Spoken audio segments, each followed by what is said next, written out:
Biome leading institute for pre medical exam NEET प्रतियोगिता परीक्षा की तैयारी के लिए लेकर आया है live digital classes on YouTube channel, pre recorded class, classroom video, special session, chat room. घर बैठे पूछिए सवाल, रिवीजन भी आसान।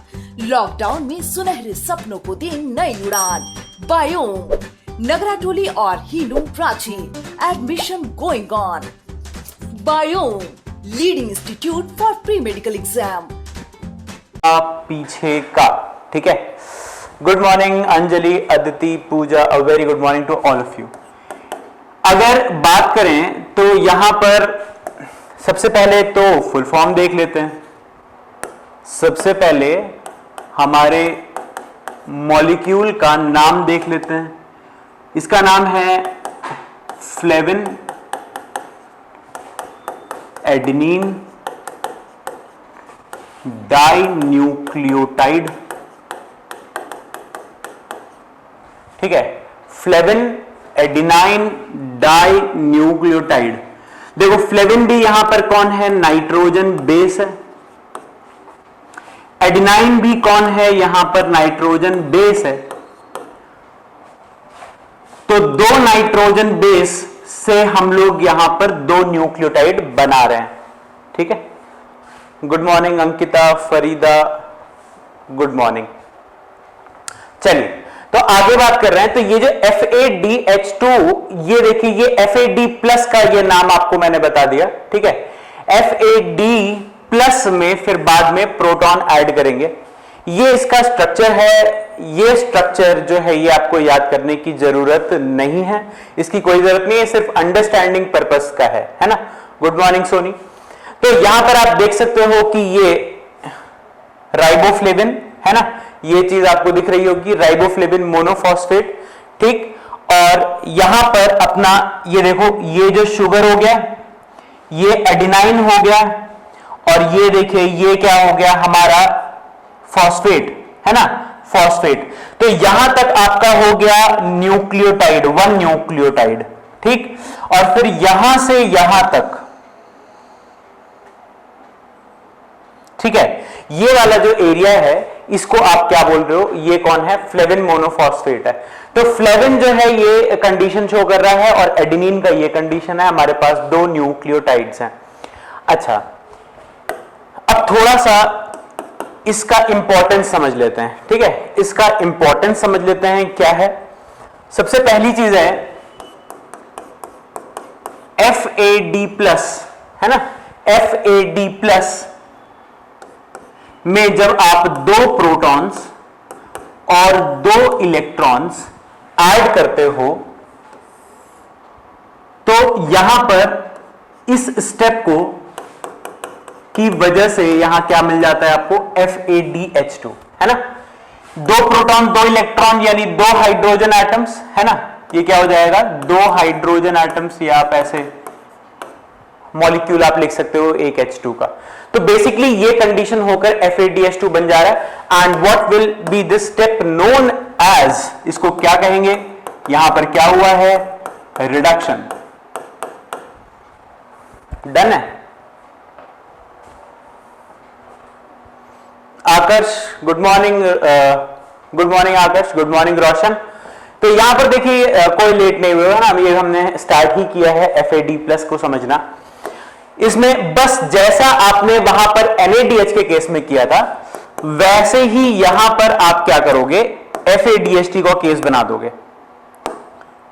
यहां पर FADH2 को अगर हम लोग ऑक्सीडाइज करें तो यहां पर FAD प्लस मिलेगा, और ये जो ऑक्सीडेशन हो रहा है, ऑक्सीडेशन के लिए हमें एक ऑक्सीडाइजिंग एजेंट चाहिए, और वो ऑक्सीडाइजिंग एजेंट कौन है, ऑक्सीजन, ठीक है। एक एटम ऑक्सीजन एक FADH2 को ऑक्सीडाइज कर सकता है। एक एटम ऑक्सीजन एक मॉलिक्यूल FADH2 को ऑक्सीडाइज करके FAD प्लस में कन्वर्ट कर देगा, और ये जो दो H2 जो मॉलिक्यूल होगा वो इस ऑक्सीजन के साथ कंबाइन करके क्या बना देगा, H2O, that will be the metabolic water. Metabolic water, और ये हो गया इसका क्या, ऑक्सीडाइज्ड फॉर्म। Oxidised form.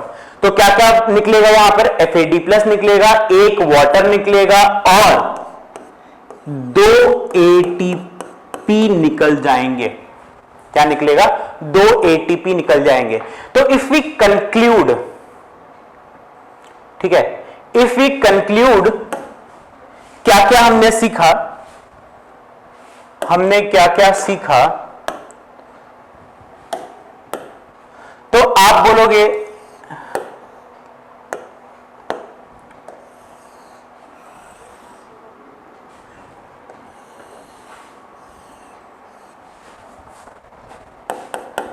क्या क्या हुआ, यहां पर एक तुमने लिया NADH+H+, एक मॉलिक्यूल, इसको ऑक्सीडाइज करेंगे किससे, ऑक्सीजन,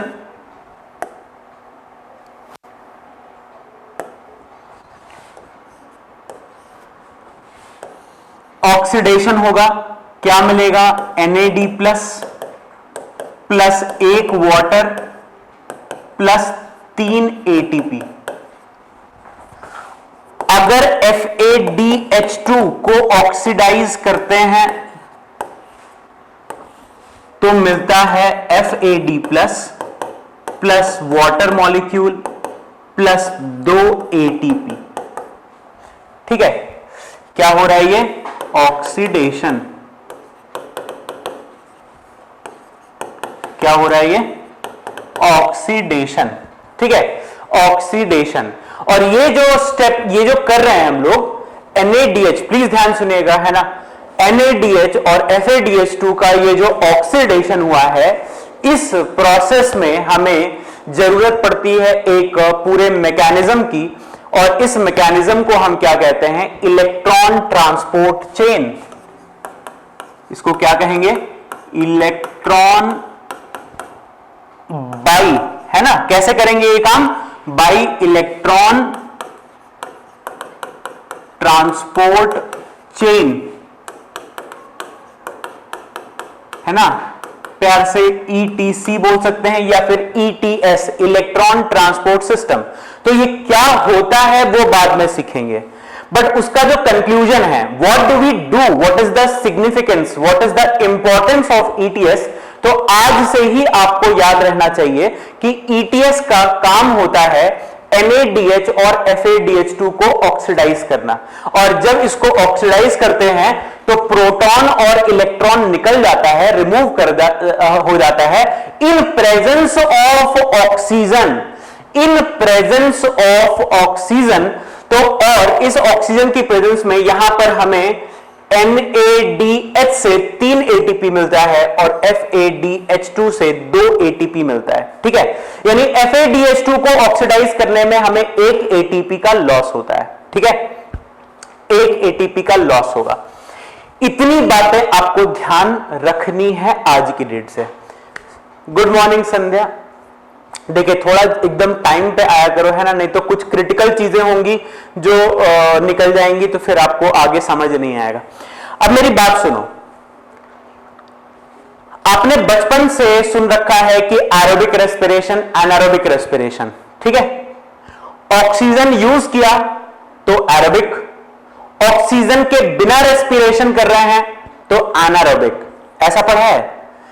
क्या लगता है, ये जो इलेक्ट्रॉन ट्रांसपोर्ट चेन हो रहा होगा, इलेक्ट्रॉन ट्रांसपोर्ट चेन जो हो रहा होगा, that will be part of aerobic respiration और एनारोबिक रेस्पिरेशन। हमारा सवाल है कि ETS, अभी आपको ETS नहीं पता है ना, बट फिर भी ये क्वेश्चन अटेम्प्ट कीजिए कि ETS is part of aerobic respiration या फिर एनारोबिक रेस्पिरेशन। तुमने अभी नहीं पढ़ा है ETS, बट फिर भी ऐसे मेरा मन कर रहा है पूछने का। गुड मॉर्निंग प्रशांत, क्या बात, बहुत सारे बच्चे लेट आ गए। Sumit good morning. चलो बता दो जल्दी से, ये जो ईटीएस है ये किस रेस्पिरेशन का पार्ट होना चाहिए? तो ये जो है एरोबिक है और एनारोबिक है, एरोबिक है और एनारोबिक है। बता दो जल्दी से। बहुत बढ़िया, बहुत अच्छे, बहुत बढ़िया। चलो अंजलि का आंसर आ चुका है, प्रशांत का आ चुका है, संध्या, बीरेंद्र, आकर्ष, गौतम, बहुत अच्छे, अदिति, सबके एकदम एक ही जवाब सबका है। बहुत अच्छा, यानी तुमने सुना थोड़ा, है ना। फरीदा बिल्कुल बढ़िया। रोशन कहां हैं आप? फटाफट से आंसर किया करो, है ना। अगर समझ आया हुआ है तो तुरंत आंसर कर दिया करो, लेट मत किया करो। चलो इलेक्ट्रॉन ट्रांसपोर्ट चेन की अगर बात कर रहे हैं, देखो यार ये यहां पर देखो, यहां पर आपने क्या यूज किया हुआ है? ऑक्सीजन। क्या यूज किया हुआ है? तो यहां पर ईटीएस किसका पार्ट होगा या ईटीसी किसका पार्ट होगा? एरोबिक रेस्पिरेशन का। ठीक है, ईटीसी क्या होता है वो बाद में देखेंगे। तब तक स्टार्ट करते हैं हमारा आगे का topic, that is respiratory substrate. देखो ये बहुत सिंपल सी चीज है। सबस्ट्रेट मतलब क्या? देखिए हम लोग यहां पर बायोलॉजी में जब भी कोई मेटाबॉलिक रिएक्शन करते हैं तो मेटाबॉलिक रिएक्शन को कराने के लिए कैटलिस्ट लगता है ना, कैटलिस्ट। तो वहां पर वो जो कैटलिस्ट है उसका नाम क्या है? एंजाइम। तो एंजाइम जिस रिएक्टेंट को प्रोडक्ट में कन्वर्ट करने वाला है उस रिएक्टेंट को क्या कहते हैं? Substrate. What is substrate? It is reactant. ठीक, जिस रिएक्टेंट को आप प्रोडक्ट में कन्वर्ट करना चाहते हो उसको आप क्या कह रहे हो? सबस्ट्रेट। और ये ऐसा रिएक्टेंट है, ऐसा सबस्ट्रेट है जो कि कब यूज हो रहा होगा? During respiration. ठीक है, it is used, this substrate is used during respiration. अच्छा, तो compound which undergo biological oxidation are respiratory substrate. Simple सी डेफिनेशन है, इसको एक बार देख लीजिएगा। क्या क्या हो सकते हैं ये सबस्ट्रेट? कौन कौन से रिएक्टेंट कौन कौन से हैं? कार्बोहाइड्रेट हो सकता है ना, शुगर, ऑयल हो सकता है, फैट, प्रोटीन्स हो सकते हैं और ऑर्गेनिक एसिड्स हो सकते हैं, है ना। ऑर्गेनिक एसिड्स हो सकते हैं, मैलिक एसिड, ऑक्सैलिक एसिड, है ना, इस तरह के ऑर्गेनिक एसिड्स हो सकते हैं। अच्छा, on the basis of respiratory substrate, respiration दो तरह से क्लासिफाई करते हैं। एक होता है फ्लोटिंग रेस्पिरेशन और एक होता है प्रोटोप्लाज्मिक रेस्पिरेशन। ठीक है, एक होता है फ्लोटिंग रेस्पिरेशन और एक होता है प्रोटोप्लाज्मिक रेस्पिरेशन। अब मेरी बात को ध्यान से सुनो। If we are using fat और कार्बोहाइड्रेट ड्यूरिंग आर रेस्पिरेशन, ठीक है, आप अगर सांस लेने के बाद फैट को, ऑयल को या शुगर को ऑक्सीडाइज करते हो ताकि उसमें से एनर्जी निकले। ठीक है, ऑक्सीडेशन क्यों? ऑक्सीडेशन का मतलब क्या? तोड़ना, बड़ी चीजों को छोटा करना, ये ऑलरेडी हमने बात करा हुआ है। तो ऑक्सीडेशन कार्बोहाइड्रेट का या फैट का अगर हो रहा है ऑक्सीडेशन और एनर्जी निकालते हो आप, तो अगर तुम्हारे रेस्पिरेशन में एनर्जी का सोर्स शुगर या फैट है तो उसको क्या बोलते हैं? Floating respiration. और अगर तुम्हारे एनर्जी का सोर्स, ठीक है, अगर तुम प्रोटीन को तोड़कर और एनर्जी रिलीज करा रहे हो तो इसको क्या बोलेंगे? Protoplasmic respiration.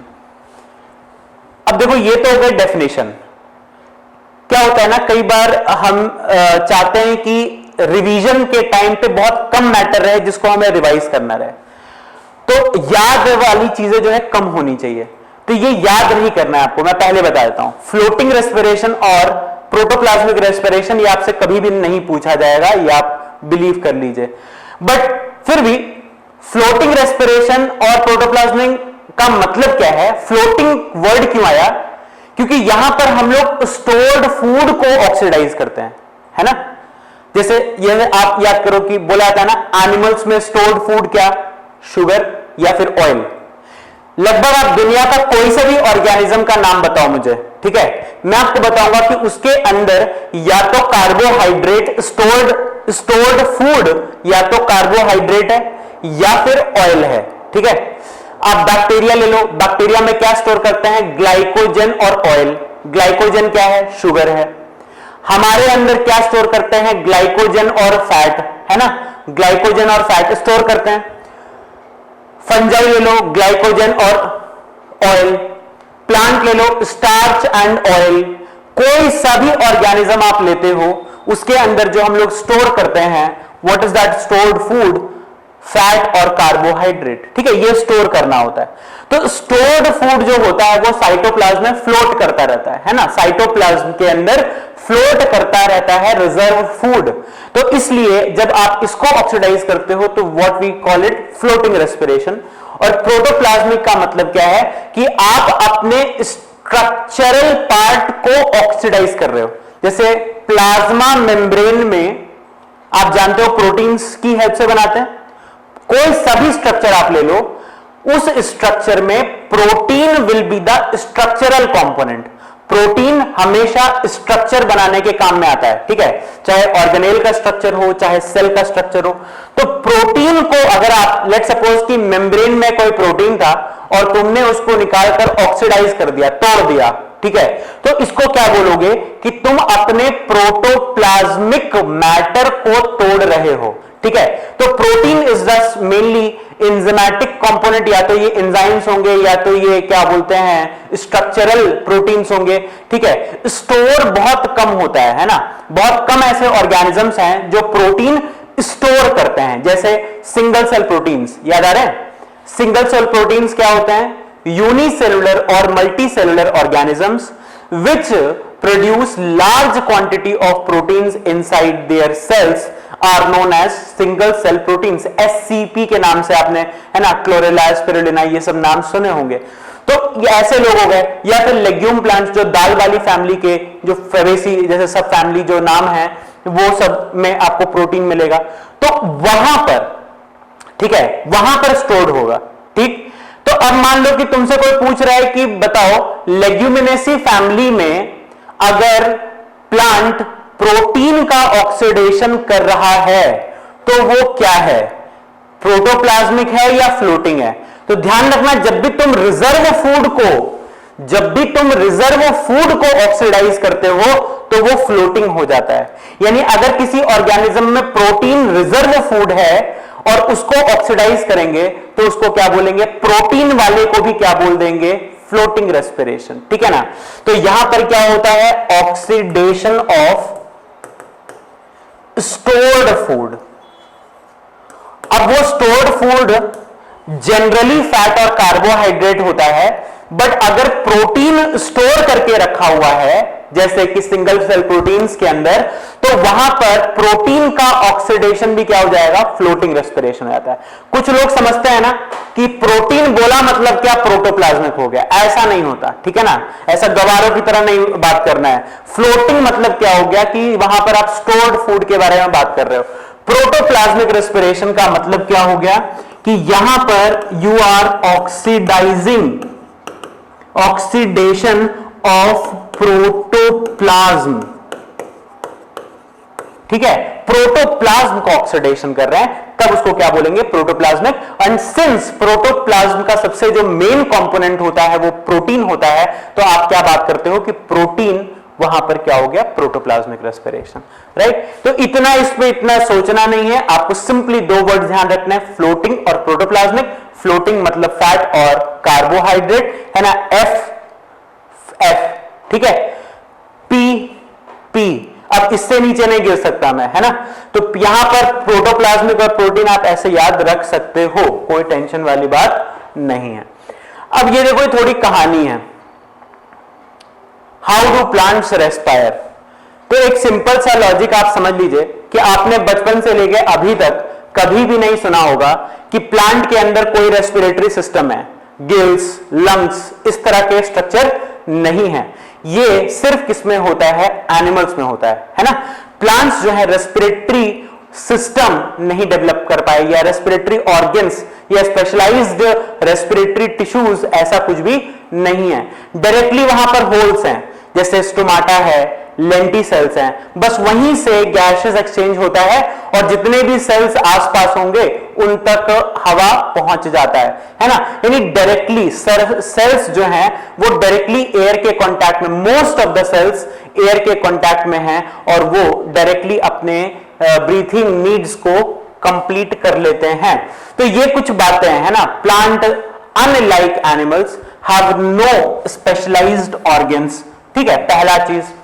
वहां पर हैव स्टोमाटा एंड लेंटिसेल्स, बस ये चीजें होती हैं। कैसे सरवाइव करते हैं विदाउट रेस्पिरेटरी ऑर्गन्स? पहली चीज कि each plant part takes care of its own gaseous exchange need. Root अपने आप, रूट के पास भी लेंटिसेल्स होंगे, है ना, रूट के पास लेंटिसेल्स होंगे तो वहां पर गैसेस एक्सचेंज हो रहा होगा।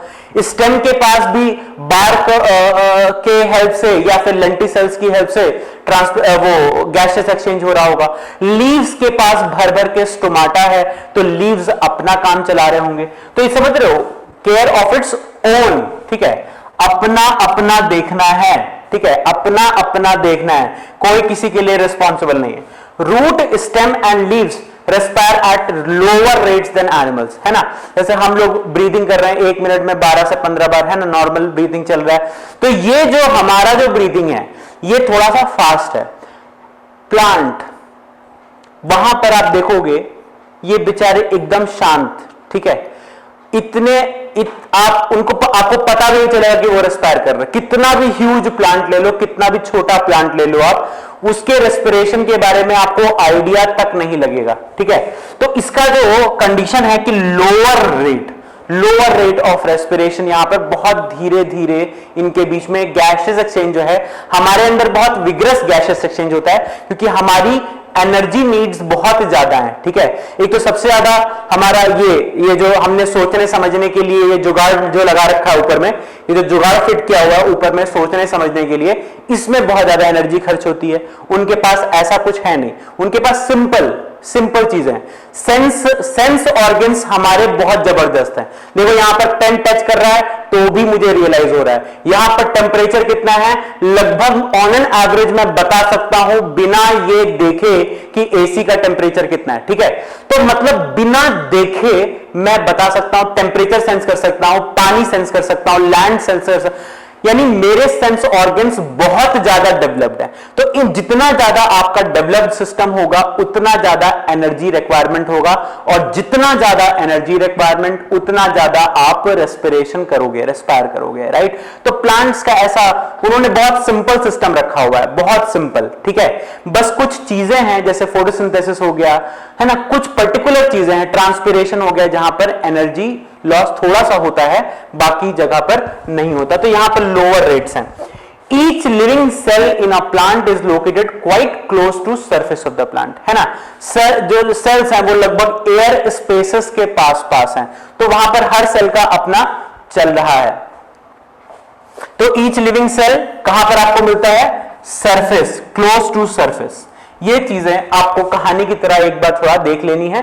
कब देखनी है, एग्जाम से पहले। देखो हर चैप्टर में ना, जब भी आप एनसीईआरटी पढ़ते हो तो हर चैप्टर में आपको कुछ कुछ मार्क करना होता है ना। या तो आप अलग कलर यूज करिए या तो वहां लिख लिया करो कि ये क्रिटिकल है, यानी जब भी आप रिवाइज करोगे वो टॉपिक आपको पढ़ना ही पढ़ना है, तो क्रिटिकल लिख लिया। जैसे ये टॉपिक है, ये पैराग्राफ आपकी एनसीईआरटी का ही लिया है मैंने, तो इस पैराग्राफ के आगे क्या लिख सकते हो कि हाँ एग्जाम टाइम, ठीक है, यानी एग्जाम से जस्ट पहले इसको पढ़ना है, ठीक है। तो जितने भी कॉन्सेप्ट्स हैं, जितने भी फैक्ट्स हैं वो आपको पहले से करके रखना है। और जो कहानी वाला एरिया है, क्योंकि यहां पर statement type, which of the following statements are true, इस तरह के क्वेश्चंस आपको आ सकते हैं, तो उसके लिए आपको पहले से पढ़ के रखने की जरूरत नहीं है। एक बार आइडिया ले लिया तुमने, उसके बाद फिर एग्जाम हॉल मतलब एग्जाम से जस्ट पहले ये देख सकते हो। हर चैप्टर में आप ऐसे डिफरेंशिएट कर सकते हो और वहां पर आपको उससे क्लियरिटी रहेगी आपके दिमाग में कि हमें क्या क्या कंडीशन, क्या क्या करना है, ठीक है। चलो अब चलते हैं आगे।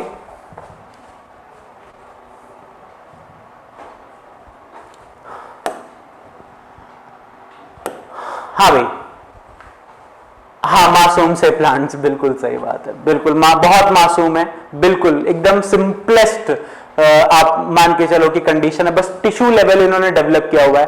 ऑर्गन्स तो इनको पता ही नहीं है बेचारों को, है ना। ऑर्गन्स जो है बस वही सिंपल सी लीफ, उसी को आप ऑर्गन बोल सकते हो, स्टेम को ऑर्गन बोल सकते हो, मतलब बहुत स्पेशलाइज्ड ऑर्गन्स नहीं है हमारे प्लांट्स के पास।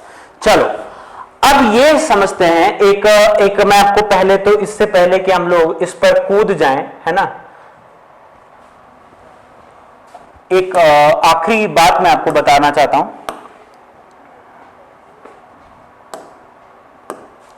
देखो एक सिंपल सा आप फ्लो चार्ट याद रखना, एक सिंपल सा फ्लो चार्ट याद रखना। हम रेस्पिरेटरी सबस्ट्रेट जो भी होगा, कोई सा भी रेस्पिरेटरी सबस्ट्रेट आप लोगे तो वहां पर कार्बन कार्बन बॉन्ड्स होंगे, है ना, कार्बन कार्बन बॉन्ड्स होंगे, ठीक। अब ये जो रेस्पिरेटरी सबस्ट्रेट है जिसमें कार्बन कार्बन, ये जो ऑर्गेनिक मॉलिक्यूल होगा, इसको हम क्या करना चाहते हैं, इसमें से एनर्जी निकालना चाहते हैं, है ना। एनर्जी निकालने के लिए हमें एक्सर्गोनिक प्रोसेस करना पड़ेगा, यानी ऑक्सीडेशन करना पड़ेगा। उस दिन लिखा था मैंने, बॉक्स बना के लिखा था कि ऑक्सीडेशन इज एक्सर्गोनिक। और आपको कभी भी एनर्जी चाहिए ना, बायोलॉजी के केस में, बायोलॉजिकल सेल्स में कभी भी एनर्जी चाहिए तो वहां पर ऑक्सीडेशन करा दो, एक बड़ी सी चीज को तोड़ दो, छोटे में कन्वर्ट कर दो और वहां पर एनर्जी निकल जाएगी। तो इस कंपाउंड में एनर्जी कहां पर स्टोर है, इसके बॉन्ड्स में, ठीक है, यानी पोटेंशियल एनर्जी की फॉर्म में स्टोर है।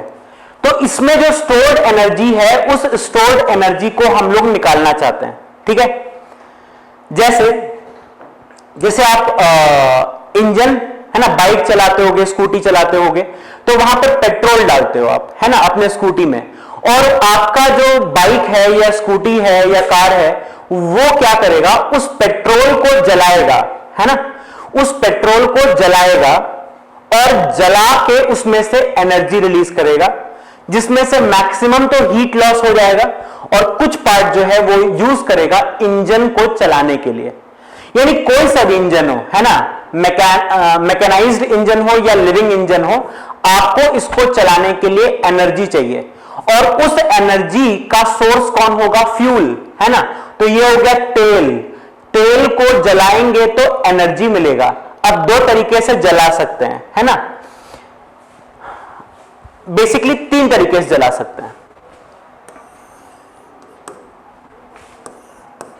ठीक है। एक तो जला ही दो, कंबशन, है ना, कंबशन कर दिया, आग लगा देना, ठीक है। कंबशन का मतलब क्या, आग लगा दिया तुमने और तुरंत तुरंत वो क्या हो जाएगा, राख में कन्वर्ट हो जाएगा। और वो जो राख है उसमें क्या होगा, राख जो होगा उसमें क्या चीजें होंगी, देखो जब कंबशन करोगे तो वहां पर आपको ये किस में कन्वर्ट हो जाएगा, कार्बन डाइऑक्साइड में, थोड़ा वाटर वेपर की फॉर्म में, और huge amount of heat energy, ठीक है।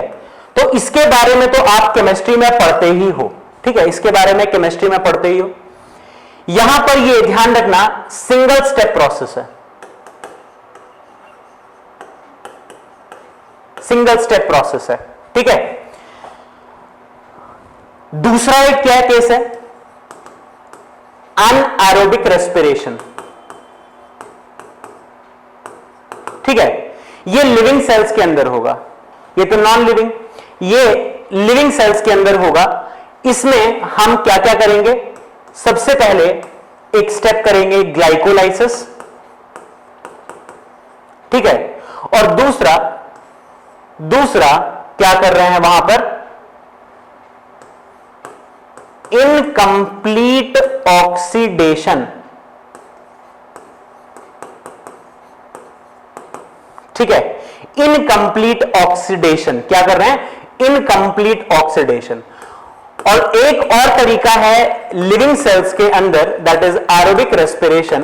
और एरोबिक रेस्पिरेशन में हम क्या क्या करते हैं, देखो यहां पर भी ग्लाइकोलाइसिस हो रहा है, बट यहां पर हम क्या करेंगे, कंप्लीट ऑक्सीडेशन। और ये ऑक्सीडेशन होता किसका है, oxidation of product of glycolysis.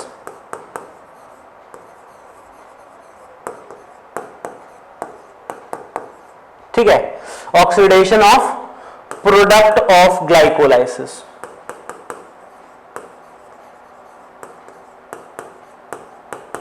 ठीक है, और ये जो चीज है इसके लिए हम क्या करते हैं, ये जो कंप्लीट ऑक्सीडेशन तुमने लिखा है इसके लिए हमें क्या करना पड़ता है, एक करना पड़ता है क्रेब्स साइकिल, एक करना पड़ता है तुम्हारा ईटीएस।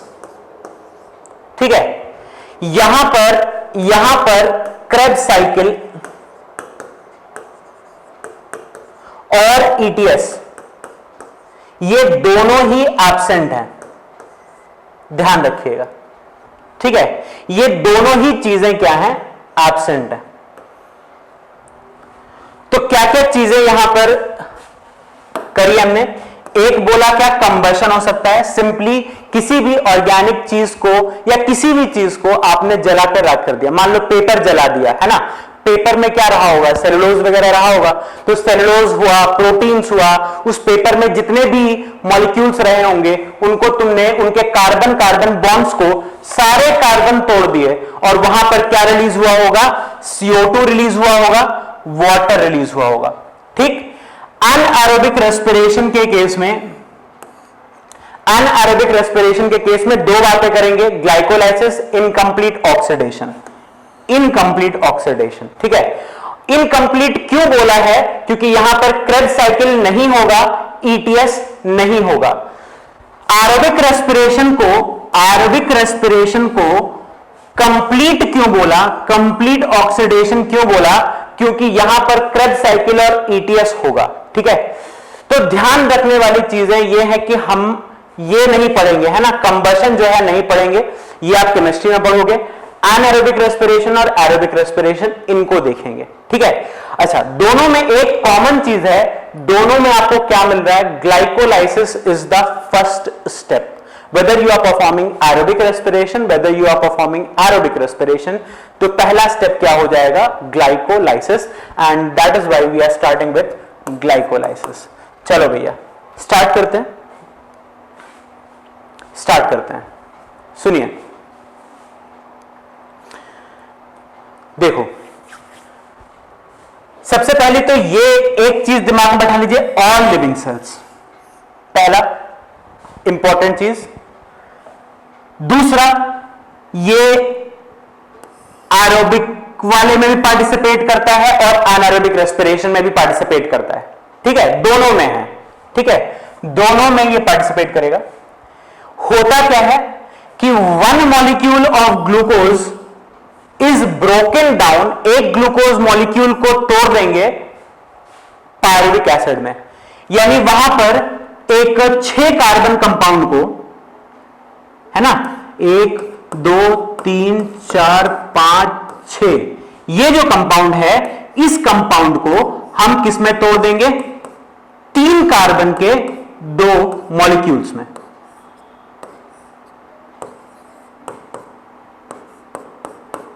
समझा क्या, ये कार्बन कार्बन कितने थे, 6 थे, उनमें अब क्या किया तुमने, 6 कार्बन कार्बन बॉन्ड्स को 3 कार्बन कार्बन बॉन्ड्स में कन्वर्ट कर दिया।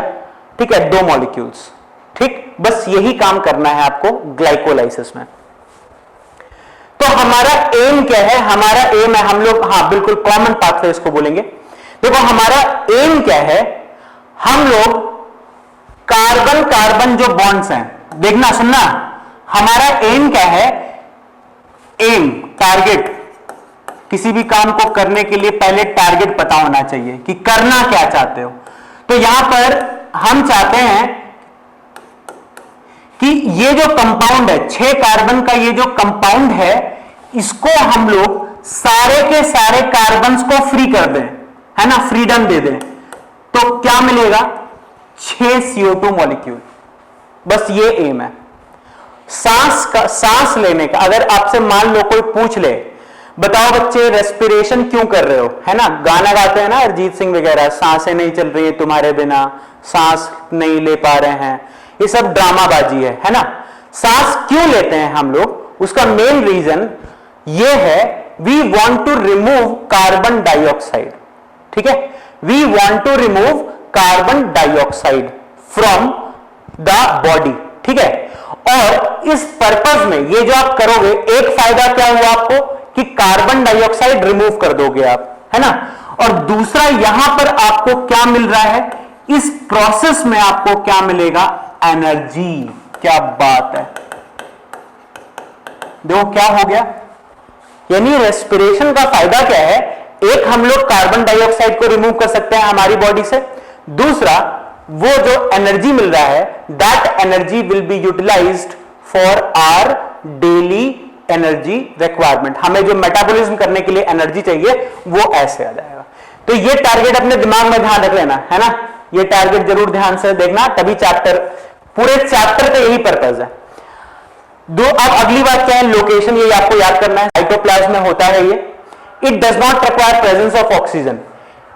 ध्यान रखना, ग्लाइकोलाइसिस के लिए ऑक्सीजन नहीं लगता, not require presence of oxygen, very important, ठीक है। कई बार बच्चों को यही पता नहीं होता कि एक्चुअली कहां पर ऑक्सीजन की जरूरत पड़ी थी, ठीक है। तो अगर एरोबिक रेस्पिरेशन पढ़ रहे हो तो इसको खोजा किसने था, एम्बेडन मेयर ऑफ पार्नास, इसलिए इसको क्या भी बोलते हैं, ईएमपी पाथवे भी बोलते हैं। क्या बोलते हैं इसको, ईएमपी पाथवे। किसको बोलते हैं, ग्लाइकोलाइसिस। डन है, चलो जगह रहना, जगह रहना। अब देखो,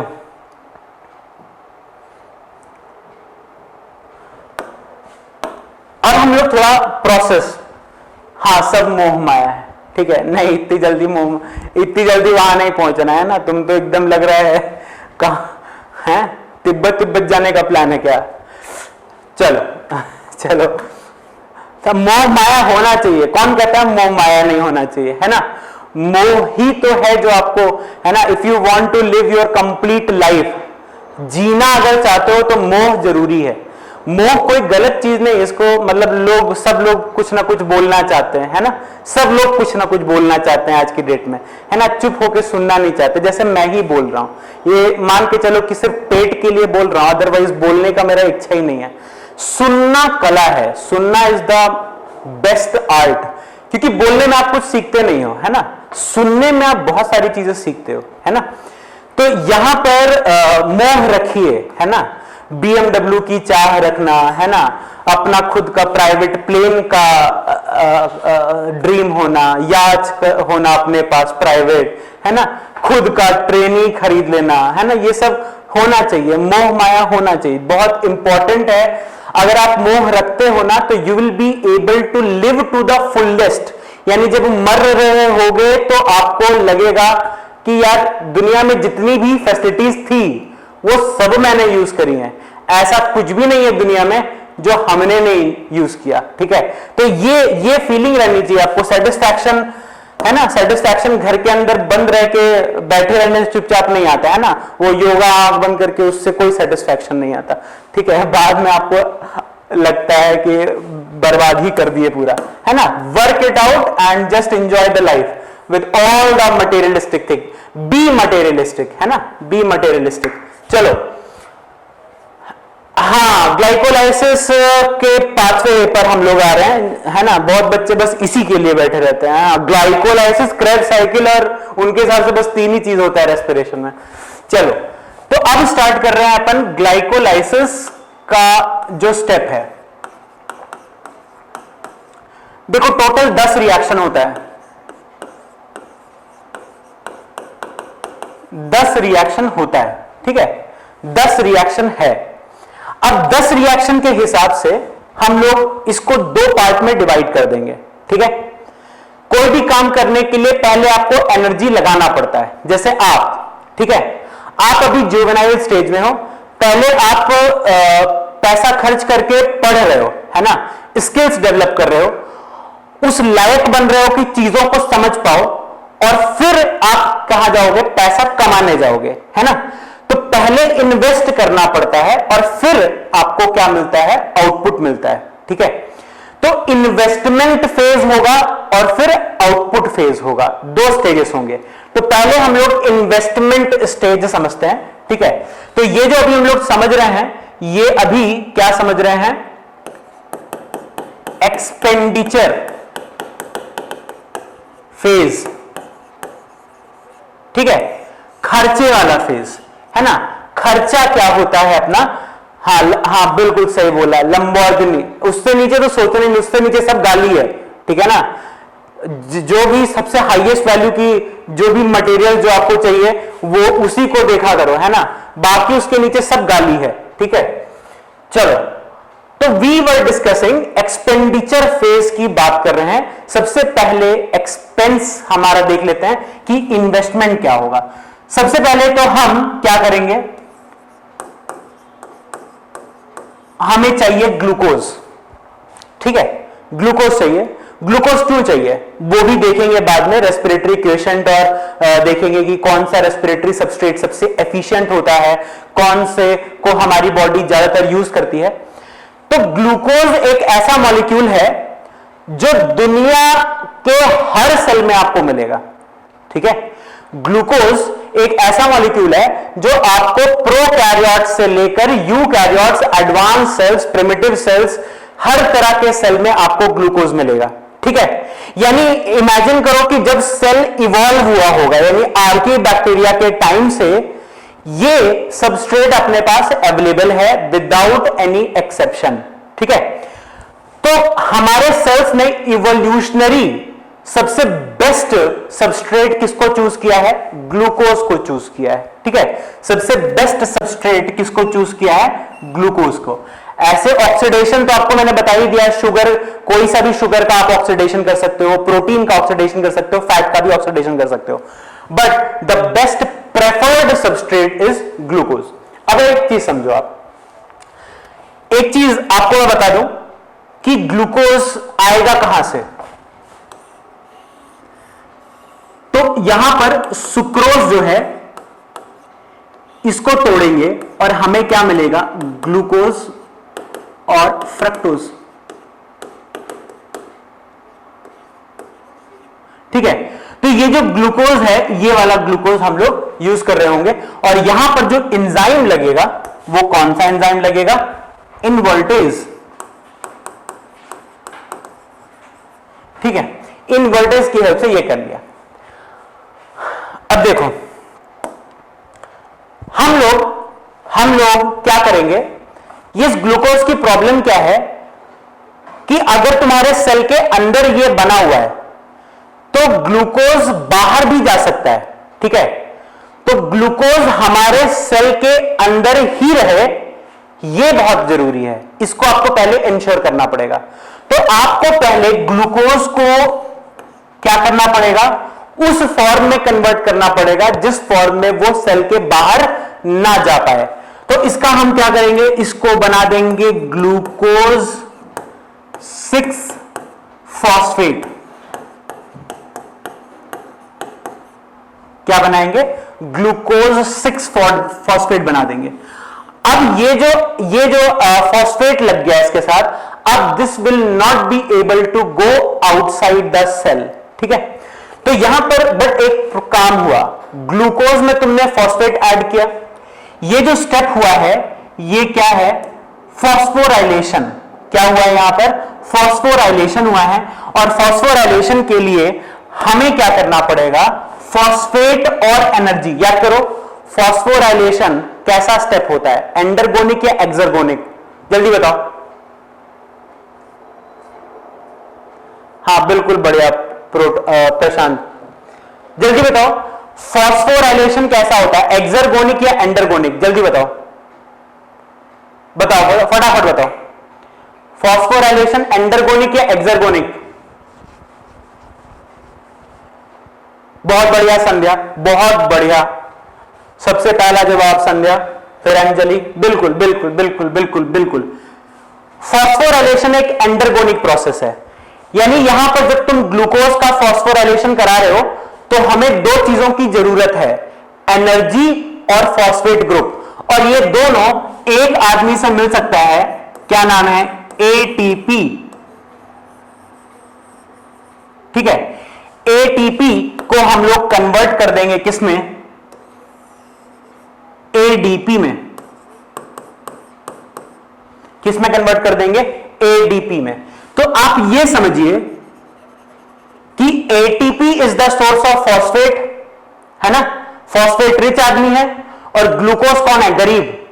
एटीपी अमीर है फॉस्फेट में और ग्लूकोज गरीब है, और अमीरों से फॉस्फेट चुराकर गरीबों को देने का टैलेंट किसके पास होता है, काइनेज के पास। किसके पास होगा, काइनेज के पास। याद करिए, फॉस्फोराइलेशन में इन्वॉल्व हो रहा है काइनेज, और यहां पर सबस्ट्रेट के नाम पर एंजाइम में एक एंजाइम का जो कॉमन नेम होता है, साइंटिफिक नॉमेनक्लेचर तो हम लोग यहां पर नहीं बात करेंगे, हम लोग कॉमन नॉमेनक्लेचर की बात करेंगे। तो कॉमन नॉमेनक्लेचर में एक तो एंजाइम का काम डिस्क्राइब हो और दूसरा सबस्ट्रेट का नाम डिस्क्राइब हो। सबस्ट्रेट कौन होगा, ग्लूकोज। तो यहां पर इसको क्या बोल सकते हैं, ये एक हेक्सो शुगर है, इसको क्या बोल सकते हैं, हेक्सोकाइनेज। यहां पर जो एंजाइम पार्टिसिपेट कर रहा है कौन है, हेक्सोकाइनेज है। और मैंने आपको बताया था कि ये हमेशा इसको एक दोस्त चाहिए, कौन, मैग्नीशियम। ठीक है, इसको कौन चाहिए, एक दोस्त चाहिए, कौन है, मैग्नीशियम। ठीक, अब आगे चल रहे हैं। ये जो ग्लूकोज 6 फॉस्फेट था, इसको हम लोग कन्वर्ट कर रहे हैं किसमें, फ्रक्टोज 6 फॉस्फेट में, आइसोमराइजेशन फ्रक्टोज 6 फॉस्फेट में। ठीक है, फ्रक्टोज 6 फॉस्फेट। तो यहां पर सिंपल आइसोमराइजेशन हुआ है, तो इसको आप क्या बोल सकते हो, यहां पर हेक्सो आइसोमरेज, ये हो गया एंजाइम। ठीक है, ये हो गया एंजाइम। यहां पर भी कोफैक्टर लगता है मैग्नीशियम, बट हमें जरूरत नहीं है। अब आगे फ्रक्टोज 6 फॉस्फेट। ठीक है, फ्रक्टोज 6 फॉस्फेट जो है ये कन्वर्ट करेंगे, इसका फिर से फॉस्फोराइलेशन करेंगे। फ्रक्टोज 6 फॉस्फेट का फॉस्फोराइलेशन करेंगे, यानी एडिशन ऑफ फॉस्फेट। तो ये क्या बन जाएगा, फ्रक्टोज 1,6 बिसफॉस्फेट या डाइफॉस्फेट, आप कुछ भी लिख सकते हो। तो यहां पर फ्रक्टोज 1,6 बिसफॉस्फेट। ठीक है, ये यहां पर कंडीशन हो गया, और यहां पर ये हो गया, देखना, पहला रिएक्शन, ये हो गया दूसरा रिएक्शन, और ये हो गया तीसरा रिएक्शन। और ये जो तीसरा रिएक्शन है, इसको करने के लिए हमारे पास एक एंजाइम है, फॉस्फो फ्रक्टो काइनेज। देखो, काइनेज तो हो गया, फंक्शन बता रहा है कि यहां पर ये फॉस्फोराइलेशन कराने वाला है, और फॉस्फोफ्रक्टो कौन हो गया, फॉस्फोफ्रक्टो कौन हो गया, सबस्ट्रेट हो गया। तो सबस्ट्रेट का नाम और एंजाइम का फंक्शन, ये दोनों चीज हम डिस्क्राइब करते हैं। और यहां पर अगेन कोफैक्टर की जरूरत है आपको, मैग्नीशियम। ठीक है, मैग्नीशियम। और ध्यान रखना, यहां पर काइनेज क्या करेगा, अमीर से फॉस्फेट चुराकर गरीब को दे देगा। तो यहां पर एटीपी जो है अगेन कन्वर्ट हो जाएगा किसमें, एडीपी में। एटीपी किस में कन्वर्ट हो गया, एडीपी में। देखो, बोला था ना एक्सपेंडिचर, अभी हम लोग एटीपी खर्च कर रहे हैं, एटीपी खर्च कर रहे हैं। ठीक है, ये कंडीशन हो गया, फ्रक्टोज 1,6 बिसफॉस्फेट बन गया। अब यहां पर क्या कर रहे हैं हम,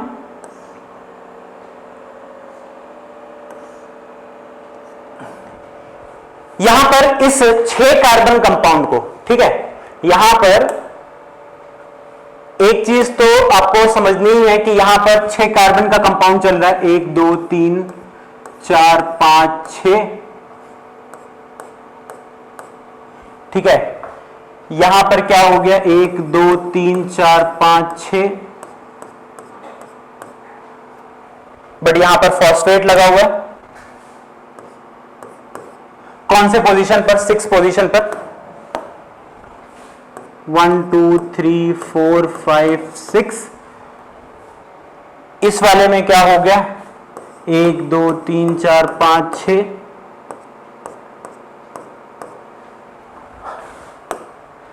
फॉस्फेट लगा दिया फर्स्ट पोजीशन पर और 6 पोजीशन पर। ऐसा नहीं होता, ओपन चेन नहीं होता, आपको पता है साइक्लिक चेन, साइक्लिक कंपाउंड ये सब एग्जिस्ट कर रहे हैं, ठीक है। बट मैं आपको सिंपल कंडीशन में बता रहा हूं ना, स्ट्रक्चर देखने जाएंगे तो फिर थोड़ा और टाइम लगेगा। तो फ्रक्टोज 1,6 बिसफॉस्फेट जो है ये, इसको हम लोग तोड़ रहे हैं 2 मॉलिक्यूल्स में। एक कौन होगा? Dihydroxy acetone phosphate.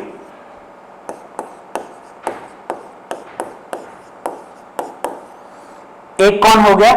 Dihydroxy acetone phosphate, जिसको हम लोग प्यार से क्या बोल सकते हैं? DHAP। क्या बोल रहे हैं? DHAP। और यहां पर दूसरा कंपाउंड क्या मिलता है? दूसरा कंपाउंड क्या मिलता है हमें? फॉस्फोग्लिसरल्डिहाइड। फॉस्फोग्लिसरल्डिहाइड। देख रहे हो यहां पर ये एल्डिहाइड ग्रुप है, या इसका एक और नाम है, ठीक है, इसको PGAL बोल सकते हैं, या फिर इसी को कैसा लिखा रहेगा? ग्लिसरल्डिहाइड 3-फॉस्फेट।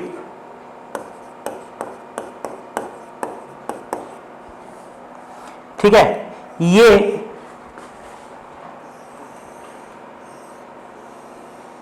ये दोनों नाम इस एल्डिहाइड के हैं। तो देख सकते हो कि यहां पर हमारे पास एक वर्ड है एसीटोन और एक वर्ड है एल्डिहाइड। यानी आप जानते हो फ्रक्टोज है ना, तो फ्रक्टोज 1,6 बिसफॉस्फेट को तोड़ा तो एक मिला कीटोन और एक मिला एल्डिहाइड। एक मिला कीटोन और एक, अच्छा नीचे विजिबल नहीं है क्या? अच्छा कोई बात नहीं, ठीक है, ऊपर लिखूंगा आपसे। अब ये वाला देख लो, किसी तरह एडजस्ट कर लो। इस पर्पस के लिए जो एंजाइम लगेगा वो कौन सा लगेगा? एल्डोलेज। ठीक है, एल्डोलेज।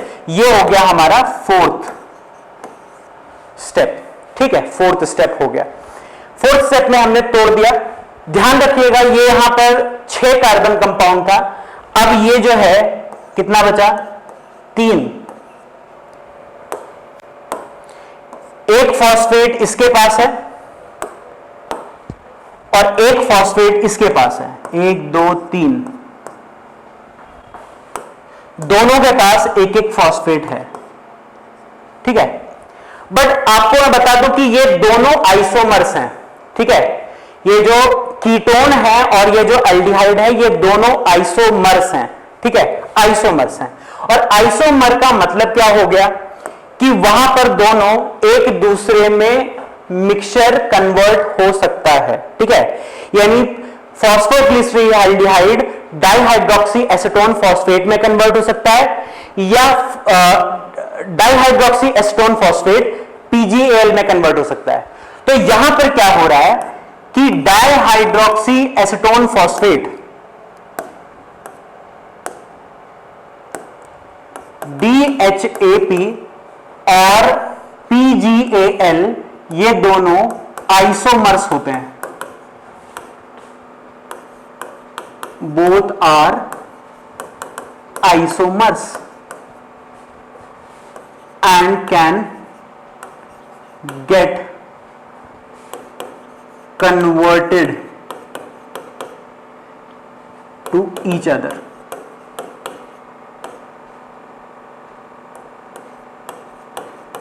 ठीक है, ये कंडीशन है। तो इस वजह से यहां पर DHAP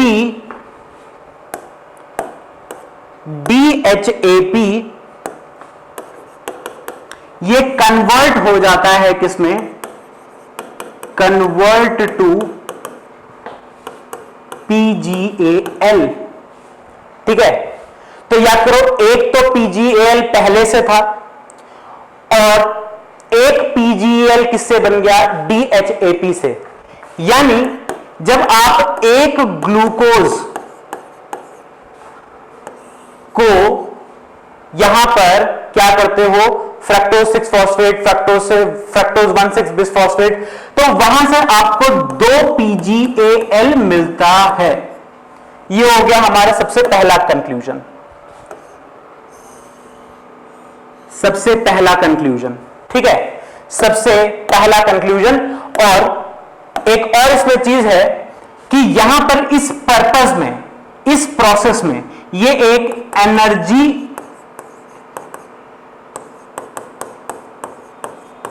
एक्सपेंस वाला प्रोसेस, यहां पर एनर्जी खर्च होती है, ठीक है। तो यहां पर एनर्जी खर्च होती है तो आपको बताना पड़ेगा कि रिक्वायर 2 ATP पर ग्लूकोज मॉलिक्यूल, ठीक है। एक ग्लूकोज मॉलिक्यूल पर 2 ATP आपकी खर्च होगी इस प्रोसेस में, ठीक है।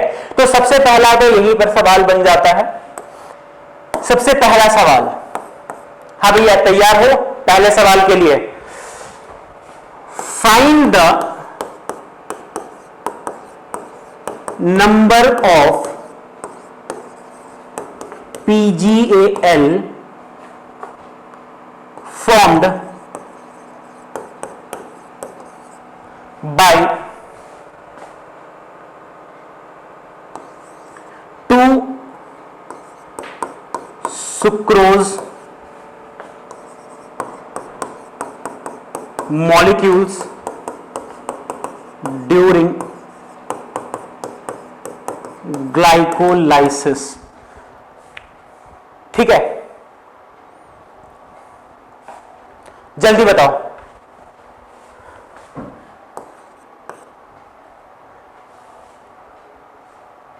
आंसर बताइए जल्दी फटाफट से।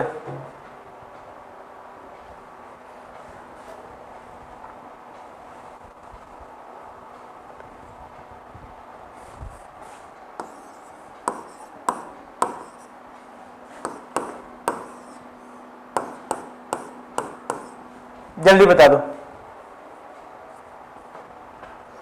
चलिए, संध्या, अंजलि, नीरज, प्रशांत, पूजा, सिर्फ एक बच्चे का सही है।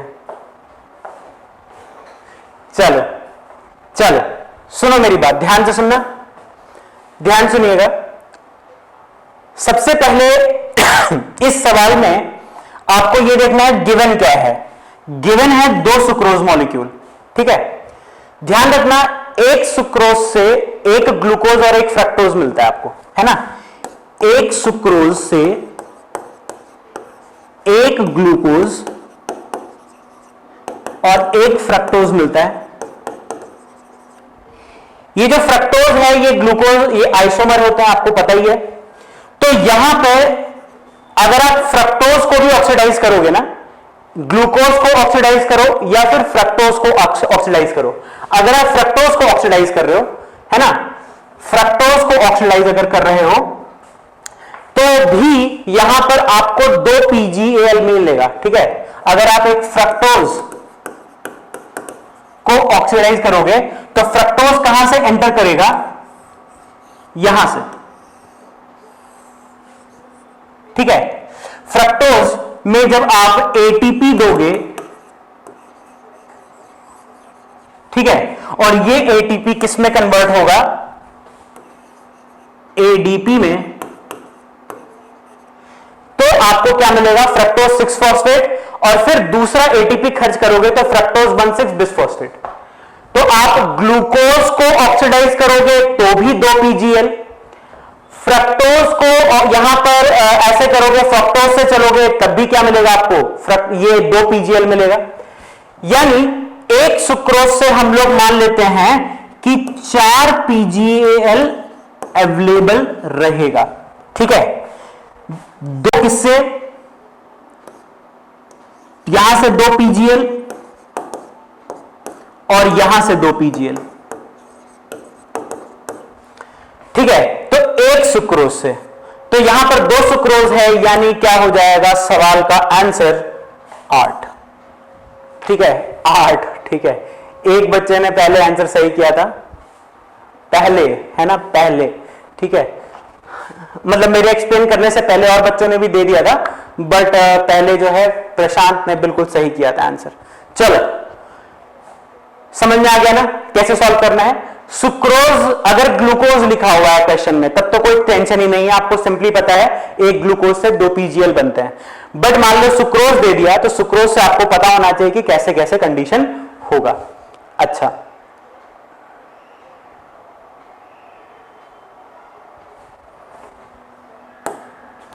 अब आगे चलते हैं। हमने एनर्जी कहां पर खर्च होती है वो देख लिया, एनर्जी खर्च कहां पर होती है वो देख लिया हमने। अब आगे चलते हैं, सुनो मेरी बात।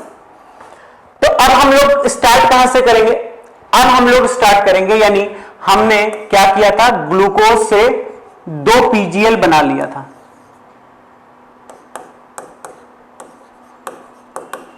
तो आगे की कहानी जो चलेगी वो ऐसे चलेगी, यहां से।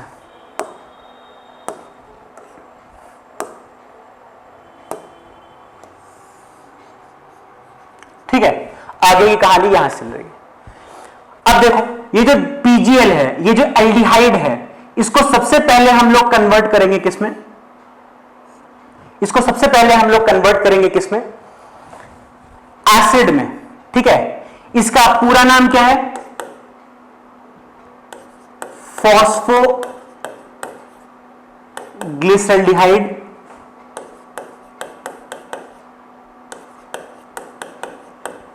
Three phosphate, phosphate. ठीक है, अब सुनना,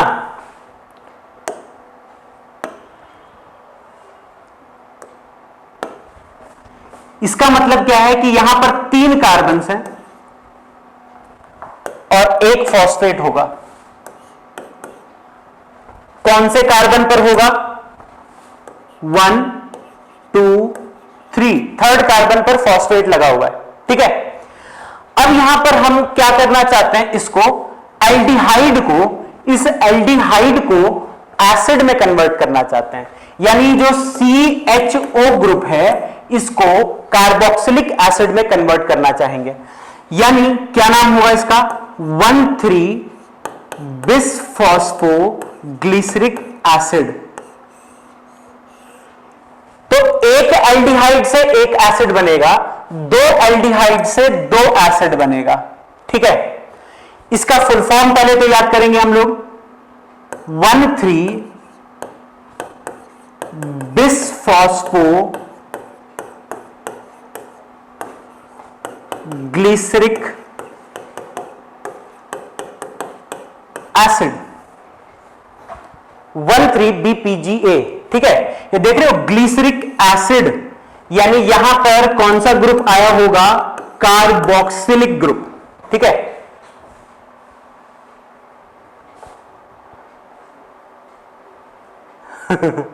ऑफलाइन देखिए क्या बोलते हैं, हो सकता है कि है ना अक्टूबर से स्टार्ट हो, आप ही की सेफ्टी के लिए और थोड़ी सी सेफ्टी हमारे लिए भी, आपके मासूम मास्टर के लिए भी। तो ये जो है सेफ्टी थोड़ी सी उसके लिए है, बस अक्टूबर से शायद अभी जो है गवर्नमेंट का जैसा आएगा, ठीक है, वैसे आपको बताया जाएगा। ठीक है, चलो, तो बात कर रहे थे कि एल्डिहाइड जो है इसको एसिड में कन्वर्ट कर दिया। एल्डिहाइड जो है वो एसिड में कन्वर्ट किया है, यानी सबसे पहला क्या करना है, यहां पर ऑक्सीडेशन, पहली बार यहां पर क्या हो रहा है? ऑक्सीडेशन हो रहा है। इस स्टेप में क्या हो रहा है? सबसे पहली चीज क्या करेंगे, यहां पर ऑक्सीडेशन होगा। ठीक है, पहली चीज। दूसरी चीज क्या होगी यहां पर? दूसरा चीज क्या होगा? देखो एल्डिहाइड है यहां पर, इसमें एक ही फॉस्फेट था, बट अगर इसकी बात करें तो यहां पर 1 2 3 3 कार्बन है और तीनों कार्बन में फर्स्ट कार्बन पर भी फॉस्फेट है और थर्ड कार्बन पर भी फॉस्फेट है। फर्स्ट कार्बन पर भी फॉस्फेट है और थर्ड कार्बन पर भी फॉस्फेट है, यानी फॉस्फेट कितने हैं? हाँ प्रशांत, ठीक है, ये नहीं समझ में आया प्रशांत, चालू होने वाला है ये तो समझ में आया है। हाँ 21st से स्कूल्स जो है उसमें जो बच्चे हैं डाउट पूछने जा सकते हैं, है ना, डाउट पूछने जा सकते हैं विद पेरेंट्स कंसर्न। पेरेंट्स जो है वो अगर वो करके देते हैं तो फिर वो हो जाएगा, ठीक है। तो आज 21st के बाद से जो है फिजिकली डाउट वगैरह सब आप पूछ सकते हैं, ठीक है, जैसा बताया जाएगा आपको यहां मैनेजमेंट से अपने आप जाएगा नोटिफिकेशन जो भी होगा। तो वी वर डिस्कसिंग 1,3-BPGA बनाने के लिए सबसे पहले बताओ क्या करना, ऑक्सीडेशन करना, और दूसरी चीज क्या करनी है आपको, फॉस्फोराइलेशन। देखो यहां पर एक फॉस्फेट था, यहां पर कितने लगा दिए हैं, फर्स्ट पोजीशन पर भी फॉस्फेट लगा दिया है, तो इसको क्या बोल रहे हैं कि यहां पर फॉस्फोराइलेशन भी करेंगे। क्या भी करना है, फॉस्फोराइलेशन भी करना है।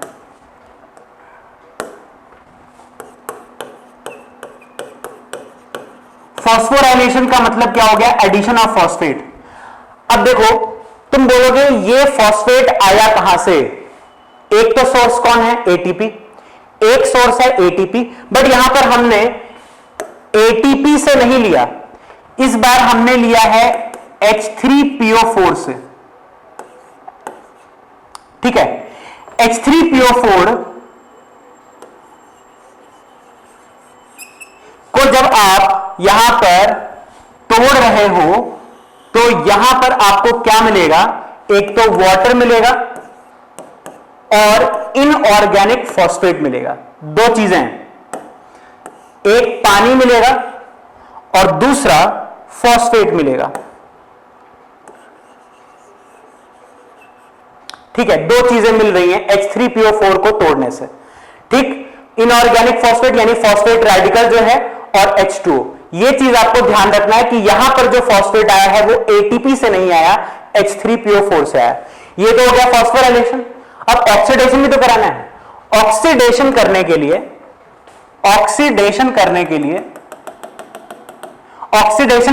लिए हमें क्या चाहिए, ऑक्सीडाइजिंग एजेंट। एक ऐसा आदमी चाहिए जो इलेक्ट्रॉन लेके भाग जाए तुम्हारा, एक ऐसा आदमी चाहिए जो इलेक्ट्रॉन लेके भाग जाए, ऑक्सीडाइजिंग एजेंट। ऑक्सीडाइजिंग एजेंट कौन होता है, जो इलेक्ट्रॉन और प्रोटॉन लेके भागता है, ठीक है, जिसको इलेक्ट्रॉन और प्रोटॉन बहुत ज्यादा पसंद है। तो मैं तुम्हें बताऊं, एक ऐसे आदमी को तुम जानते हो ऑलरेडी, एक ऐसे आदमी को ऑलरेडी तुम जानते हो, NAD+। इसको बहुत प्यार है इलेक्ट्रॉन से। NAD+ को इलेक्ट्रॉन और प्रोटॉन बहुत अच्छा लगता है, ठीक है। तो ये क्या करेगा, इस पागल से PgAl से 2 इलेक्ट्रॉन और 2 प्रोटॉन लेके भाग जाएगा।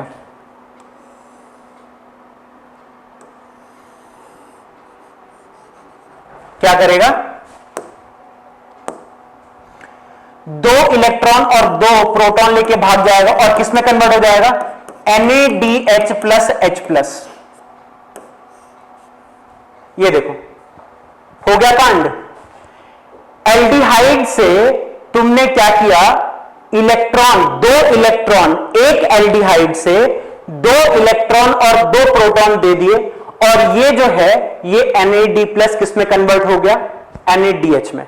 अगर इस चीज को आप थोड़ा मान लो कभी कंफ्यूजन हो जाए तो मैं आपके लिए लिख देता हूं कि कंफ्यूजन ना रहे किसी भी स्टेप पर। तो आप ऐसे समझो कि यहां पर एक आदमी था कौन, PgAl, और दूसरा आदमी कौन था, NAD+, ठीक है। इससे 2 प्रोटॉन और 2 इलेक्ट्रॉन ले लिया किसने, NAD+ ने, और एल्डिहाइड किसमें कन्वर्ट हो गया, PgA में, है ना। और ये 3PgL और ये किस में कन्वर्ट हो गया, 1,3-BPGA में। और ये जो NAD+ था ये किस में कन्वर्ट हो गया, NADH+H+ में। ये क्या है? ऑक्सीडेशन। ऑक्सीडेशन ऑफ किसका? PgAl का। ठीक है, ऑक्सीडेशन ऑफ PgAl। एल्डिहाइड का ऑक्सीडेशन कर दिया हमने, साथ में फॉस्फोराइलेशन भी किया हुआ है, यानी यहां पर एक और आदमी होगा, पार्टिसिपेट कर रहा होगा, H3PO4। H3PO4 और H3PO4 जब भी आप सुनते हो ना तो इसको पानी और फॉस्फेट अलग अलग देखा करो। H3PO4 जब भी आप सुनते हो ना तो इसको कैसे देखा करोगे? पानी है और फॉस्फेट है, तो यानी इस स्टेप में पानी भी यूज हो रहा है। इस स्टेप में वाटर इज ऑल्सो यूज्ड, ठीक है ना? Water is used in this process and inorganic phosphate is also used. तो क्या क्या यूज हो गया यहां पर? पानी यूज हो गया, इनऑर्गेनिक फॉस्फेट हो गया, एल्डिहाइड का ऑक्सीडेशन हो गया। ठीक है, तो ये वाले स्टेप में आप क्या बोलते हो?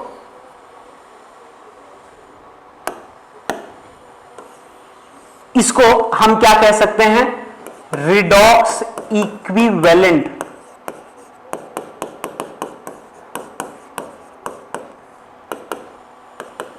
Important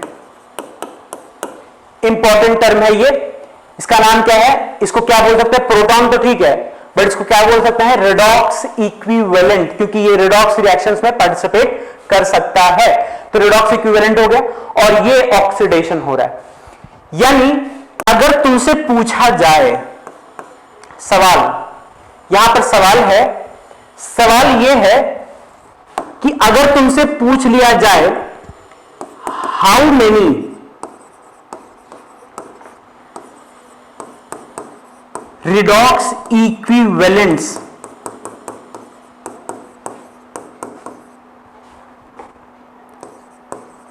are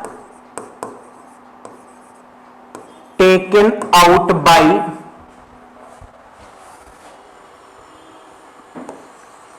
two molecules of NAD plus from PGA।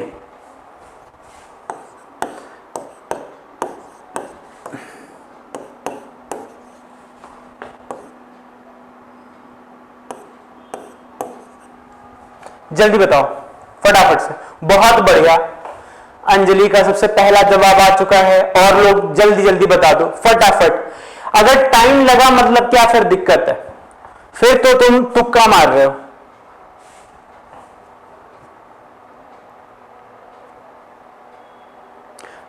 PDF not clear, clear नहीं है क्या? दिख नहीं रहा है क्या ये?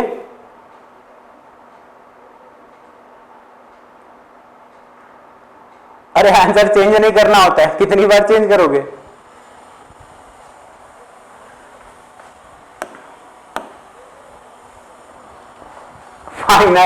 फाइनल आंसर ऐसा नहीं करना होता है। तुम तो धीरे धीरे करके सारे मार्क फाइनल कर दोगे।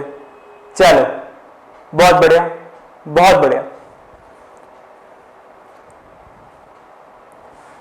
ध्यान रखना, अगर किसी को ये डाउट है ना कि ये सर पता नहीं क्या क्या पढ़ा रहे, redox equivalent is the term used in your NCERT. Glycolysis अगर आपने सही से पढ़ा होगा, वहां पर रिडॉक्स इक्विवेलेंट लिखा हुआ है।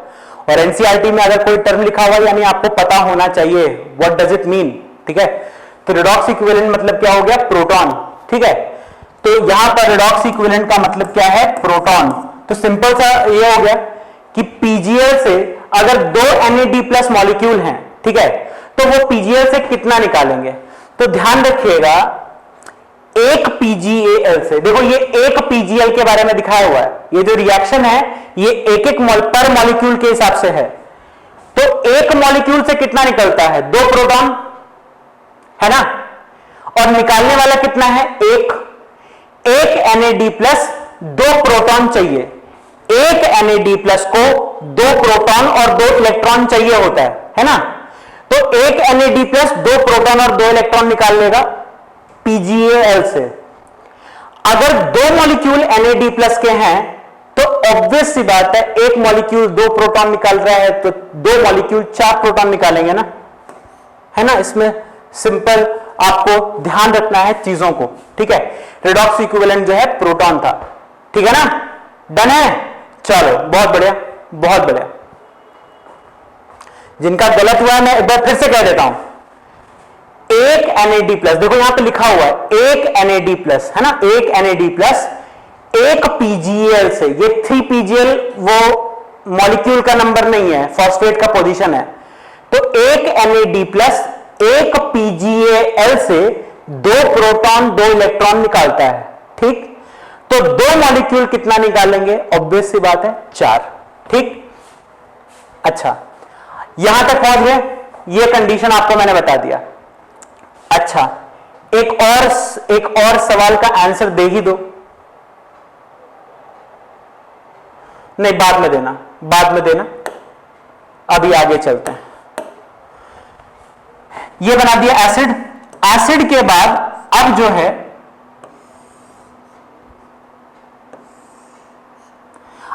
हम लोग बात कर रहे हैं कि आगे क्या होगा। तो एसिड बना दिया, अब इसमें से फॉस्फेट कम करेंगे, इसके पास जो 2 फॉस्फेट था, एक फॉस्फेट कम कर देंगे, तो ये बन जाएगा क्या, 3PGA। कितने मॉलिक्यूल, 2 मॉलिक्यूल, ठीक है। इसका नाम क्या होगा, 3-फॉस्फोग्लिसरिक एसिड, ठीक है।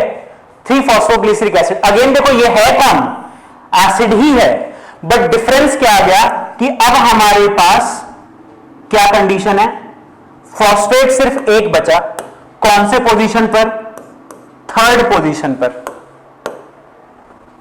1 2 3, 3rd पोजीशन पर फॉस्फेट बचा है, ठीक है।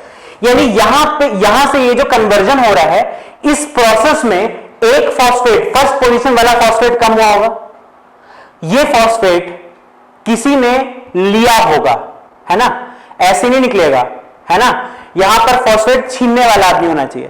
तो छीन कौन रहा है, ध्यान रखना, फॉस्फेट छीनने वाला एक ही आदमी है, काइनेज। क्या नाम है, काइनेज। और यहां पर ये जो काइनेज होगा, ये क्या करेगा,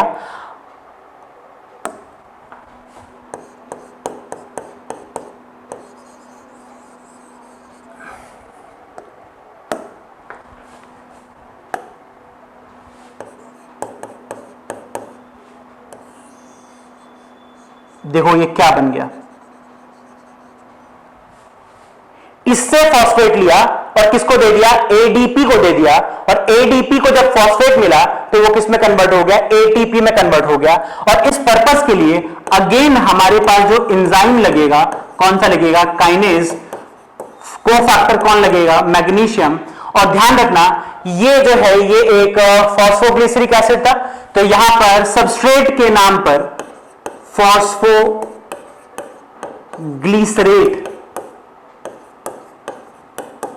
काइनेज, ये एंजाइम का नाम हो गया, है ना। सिंपली कुछ भी इसमें याद करना ही नहीं है।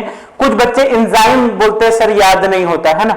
मैं कहता हूं आपको एंजाइम याद करने की जरूरत क्या है, जो भी स्टेप है बस आपको ये रिएक्शन पता होना चाहिए, है ना। तो जो भी सबस्ट्रेट है बस वो लिखना है, और उसके बाद फिर उस एंजाइम के बारे में लिखना है जो उसका फंक्शन है। तो काइनेज देखते के साथ आपको उसका फंक्शन समझ में आता है, ट्रांसफर ऑफ फॉस्फेट ग्रुप, है ना। What is the function of kinase, transfer of phosphate group from the phosphate rich compounds to phosphate deficit compounds, है ना। अमीरों से चुराकर गरीबों को दे देता है, ठीक। आगे चलते हैं। अब देखो यहां पर फिर अगला रिएक्शन क्या है, अगला रिएक्शन आगे चलते हैं थोड़ा, नहीं तो दिखेगा नहीं आपको।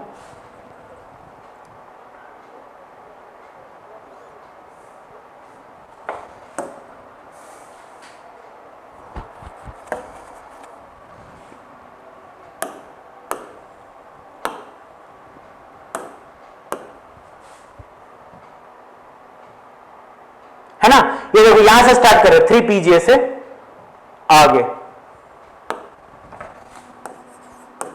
3PGA कितने मॉलिक्यूल, 2 मॉलिक्यूल, ठीक। अब आगे चल रहे हैं यहां पर इसको हम लोग कन्वर्ट कर देंगे किसमें, 2PGA। सिंपल, कोई मुश्किल वाली बात नहीं है। यहां पर हमने सिंपली क्या किया है, 1 2 3 1 2 3,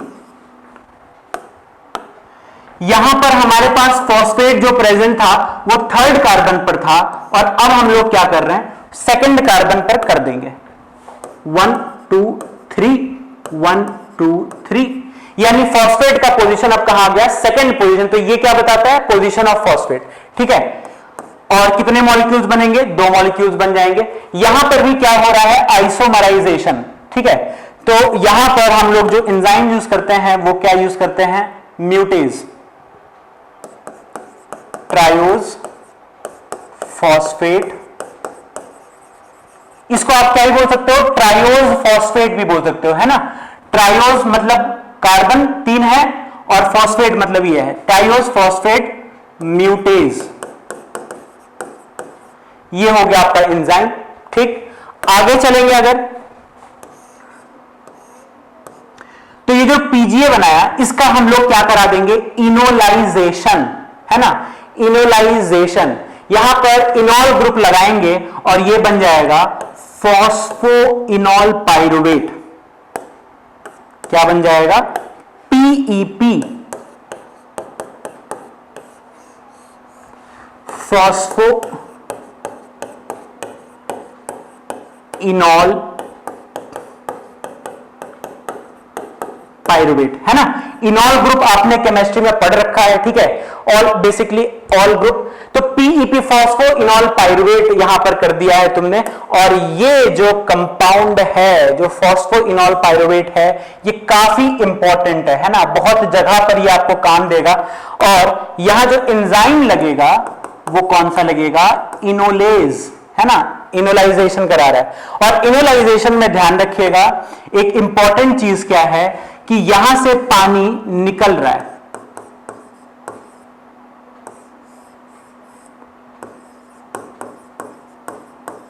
वाटर रिलीज्ड। ठीक, यहां पर देखो क्या हुआ था, ये जो वाटर है this will be used in reaction. ये जो पानी है ये यूज होगा इस वाले रिएक्शन में, और यहां पर जो पानी है वो रिलीज हो गया। ठीक है, तो यानी यहां पर ध्यान रखना कितने मॉलिक्यूल लग जाएंगे, 2 मॉलिक्यूल, क्योंकि 2 पीजीएल है ना, तो 2 NAD+ लगेगा, 2 H3PO4 लगेगा, 2 फॉस्फेट रिलीज होगा, और 2 वाटर यूज होगा। ठीक है, ये जो 2 फॉस्फेट यूज करेंगे और 2 वाटर यूज करेंगे। ठीक, ये कंडीशन है, और 2 NADH आपको बनेगा लास्ट में। ठीक है, तो सारा समरी हम लोग देखेंगे बाद में। अभी फिलहाल के लिए आप स्टेप पे देखिए कि ये जो पीईपी है फाइनली ये क्या बनाएगा, पायरुविक एसिड। फाइनली क्या बन गया हमारा, पायरुविक एसिड। पायरुविक एसिड जो है इसका स्ट्रक्चर आपको कम से कम थोड़ा अगर पता रहेगा ज्यादा, बाकियों का देखो मैंने कोई स्ट्रक्चर नहीं लिखा है, सिंपल में लिखा है। ठीक है, इसका थोड़ा सा आपको पता होना चाहिए, CH3 कीटो ग्रुप, COOH। देखो आसान है ना, पहली बार में हो सकता है आसान ना लगे, बट धीरे धीरे ये आसान लगने लगेगा। देखो क्या सिंपली CH3 कीटो ग्रुप है और कार्बोक्सिल ग्रुप है, यानी एक तरह से ये क्या हो गया, ऑर्गेनिक एसिड। ये क्या हो गया, ऑर्गेनिक एसिड। कभी कभी पायरुविक एसिड ना लिखकर क्या लिखा होता है, ऑर्गेनिक एसिड।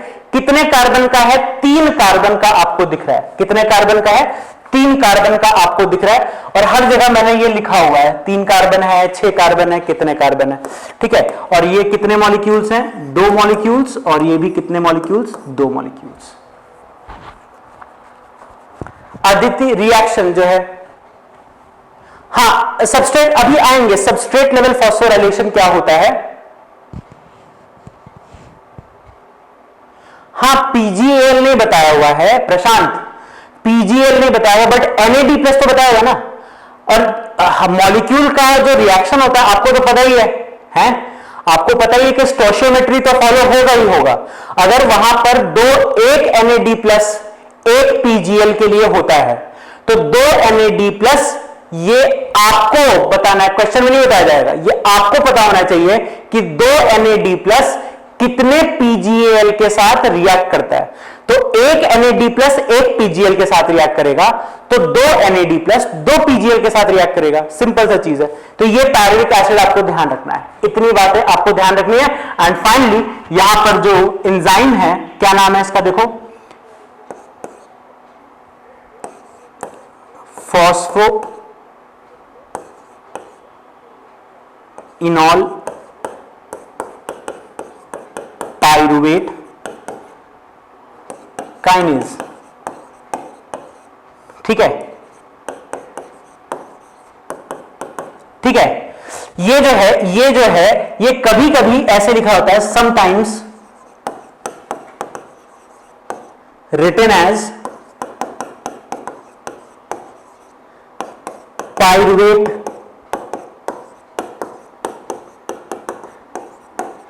समटाइम्स क्या, जनरली, समटाइम्स क्या, यहां पर जनरल जो टर्म है,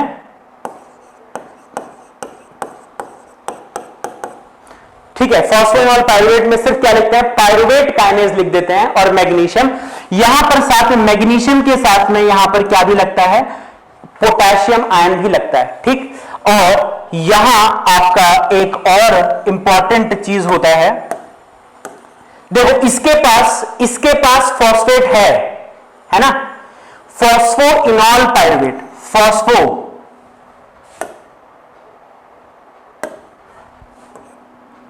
इसके पास देखो फॉस्फो ग्रुप है, ठीक है, और यहां पर कहीं पर भी आपको फॉस्फेट ग्रुप नहीं दिखाई दे रहा है, यानी इसका फॉस्फेट हमने निकाल लिया और किसको दे दिया, ADP को दे दिया। तो ADP किस में कन्वर्ट हो जाता है, ATP में।